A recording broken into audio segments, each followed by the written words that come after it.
हम सोचत रहनी ह कि पवन सिंह के गाना के पोस्टर आ गइल धुरंधर भैया बाड़न कहा लो आ गइल धुरंधर भैया माने पवन सिंह के गाना होखवा धुरंधर भैया अपन गाना ओमे ना हुरस इहो नहीं के सकत भले गाना चोरी के होखो चाहे गाना कहीं से टिपले होखस लेकिन पवन सिंह के गाना अगर आई तो ये अपन गाना टिपी हन लो देख लो गाना टिप दिलन आ गइल गाना इनकरो गाना आवता पवन सिंह के गाना आवता ओकरा बारे में तो हम बताइनी है तो काल 6 बजे इनकर गाना आवता 6:30 पर पवन सिंह के आवता तो काल देखल जाई के कितना पावर में बा वैसे हम बता दी कि हमार धुरंधर भैया आवेलन लेकिन मुखड़िए गिर जालन लेकिन अब की बात बा छठ के भक्ति के तो भक्ति के राजा के पहले तो भोजपुरी के राजा के ओकरा बाद बात करो कि भक्ति के राजा के आ ऊपर से भक्ति में छठ होखो तो धुरंधर भैया के नाम और निशान माने केनहू से नहीं खा सकत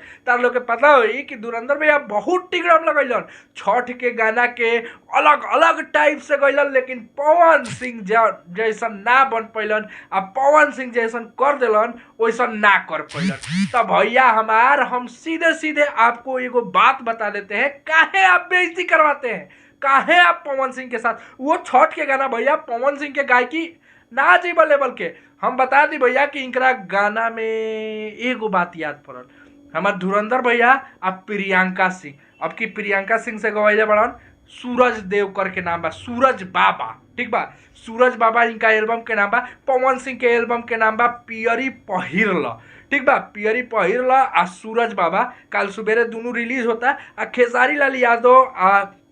प्रियंका सिंह आ एने पवन सिंह आ शिवानी सिंह पहले तो पवन सिंह आ प्रियंका सिंह के जोड़ी जमत रहा अब देखे के ई बा कि धुरंधर भैया आ प्रियंका सिंह के जोड़ी कौन कमाल करता आ वो जब सामने पवन सिंह होखस पवन सिंह शिवानी सिंह के तो छोड़ दो शिवानी सिंह के दूर हटा दो पवन सिंह अकेले ठीक बा आ एने प्रियंका सिंह आ खेसारी लाल यादव शिवानी सिंह भी उतना कम नहीं थी लेकिन देखल जाई अब बता दी कि म्यूजिक इनकरा में आर्या शर्मा आ म्यूजिक उन्हें प्रियांशु सिंह अगर लिरिक्स के बात कल जाए भैया तो इनकरा में लिरिक्स के दिले भाई तो हमरा कंफर्म नहीं है पता पोस्टर पर देख लिया लो हम पोस्टर लगा देम लेकिन ओहिमे जौन बा लिरिक्स बा विनय बिहारी के तो ई केनहू से मैच हमरा नहीं लागत कि पवन सिंह से गाना से मैच करी एक जना बाड़ी खाली प्रियंका सिंह भाई गायकी करती है प्रियंका सिंह का इज्जत हम भी करते हैं प्रियंका सिंह भाई केने फंस गई बाकी भैया तारा लोग के पर का विचार बा कमेंट बॉक्स में जरूर बताइए लो काल सुबेरे दोनों जना के गाना आवता भोजपुरी के दोनों जना एक जना